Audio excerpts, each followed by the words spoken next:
हिंदू धर्म के प्राचीन ग्रंथों में तुलसी के पौधे को पवित्र और पूजनीय माना गया है। इसी वजह से हिंदू धर्म के सभी लोग तुलसी का पौधा अपने घर पर अवश्य लगाते हैं। यह पौधा हमारे लिए धार्मिक और वैज्ञानिक दोनों ही प्रकार से महत्वपूर्ण होता है। आयुर्वेद विज्ञान में भी तुलसी के पौधे को औषधीय गुणों से युक्त बताया गया है। अतः यह पौधा किसी के लिए धर्म और आस्था का प्रतीक है, किसी के लिए स्वास्थ्यकारी गुणों से युक्त औषधि है जिससे कई रोगों का विनाश होता है। इसी कारण से अमूमन हर व्यक्ति अपने घर में तुलसी का यह गुणकारी पौधा जरूर लगाता है।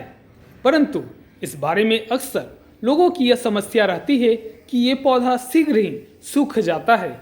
वैसे तो तुलसी का पौधा सूखने की बहुत सी वजह हो सकती है। कई लोग ऐसा सोचते हैं कि गर्मी के मौसम में लू लगने की वजह से तुलसी का पौधा सूख जाया करता है। कुछ लोगों का यह भी मानना है कि सर्दियों के मौसम में कोल्ड लगने की वजह से तुलसी का पौधा नष्ट हो जाता है। परंतु जब वे लोग देखते हैं कि वर्षा ऋतु में भी उनका तुलसी का पौधा जीवित नहीं रह पाता और खराब हो जाता है, तब उनके द्वारा सोची गई सभी धारणाएं गलत साबित हो जाती हैं। क्योंकि इस पौधे को बहुत ज़्यादा पानी की आवश्यकता नहीं होती है। इतना ही नहीं, तुलसी के पौधे की बहुत अधिक देखभाल करने की भी आवश्यकता नहीं होती है। इसकी वजह यह है कि असल में यह एक ट्रॉपिकल प्लांट है। अतः इस पौधे को कम पानी, कम धूप और कम हवा की जरूरत पड़ती है। उसी में यह अच्छे से वृद्धि कर सकता है। परंतु फिर भी अगर यह पौधा सूखने लगे तो कुछ आसान तरीकों से आप इसे फिर से हरा भरा बना सकते हैं। तो आइए जानते हैं सूखे हुए तुलसी के पौधे को फिर से नया जीवन देने के कुछ आसान टिप्स। एक्सपर्ट बताते हैं कि तुलसी के पौधे को फिर से हरा भरा करने के लिए आपको हर महीने नीम की पत्तियों को सुखाकर सिर्फ 2 चम्मच उसका पाउडर तुलसी के पौधों में डालना होगा। फिर देखिए इस पौधे में नई नई पत्तियां उगने लगेगी और पौधा सूखने से बच जाएगा। बस ध्यान रहे कि आपको नीम की पत्तियों का पाउडर तुलसी के पौधे की मिट्टी में ठीक प्रकार से मिक्स कर देना है। यह उपाय तुलसी के पौधे के लिए बहुत फायदेमंद रहता है। वर्षा ऋतु में जब तुलसी के पौधे में पानी ज़्यादा जमा हो जाता है तो उसके पत्ते झड़ने लगते हैं। क्योंकि तुलसी के पौधे को आवश्यकता से अधिक नमी मिलना भी उसके लिए हानिकारक होता है।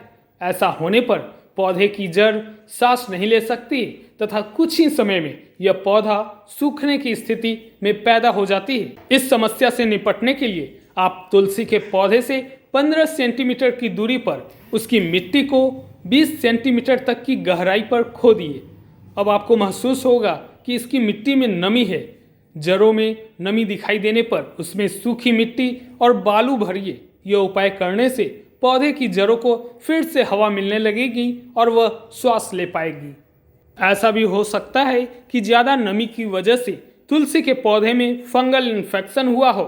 ऐसे में अगर आप नीम सीड पाउडर की 15 ग्राम मात्रा पौधे की मिट्टी में मिला देंगे तो उससे फंगल इन्फेक्शन की समस्या खत्म हो जाएगी। अगर आपके पास यह पाउडर उपलब्ध नहीं है तो भी टेंशन लेने की जरूरत नहीं।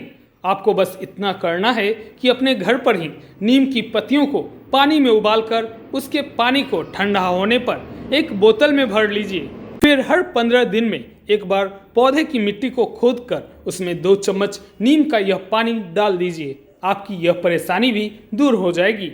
तुलसी की पूजा तो आप करते ही हैं, लेकिन इतना ध्यान रखिए कि हर रोज तुलसी की पत्ती मत तोड़िए। इसके अलावा यदि आप पौधे के पास दीपक और अगरबत्ती लगाते हैं तो उन्हें पौधों से दूरी पर रखिए, क्योंकि धुएं और तेल से भी तुलसी के पौधे को हानि पहुंचती है और वह खराब हो सकता है। तो कैसा लगा आपको हमारा ये वीडियो? अगर आप इन टिप्स को आजमाते हैं तो यकीन मानिए 1 महीने में ही आपके सूखे हुए तुलसी के पौधों में नई जान आ जाएगी और इसमें हरी हरी नई पत्तियां निकलती हुई दिखाई देंगी।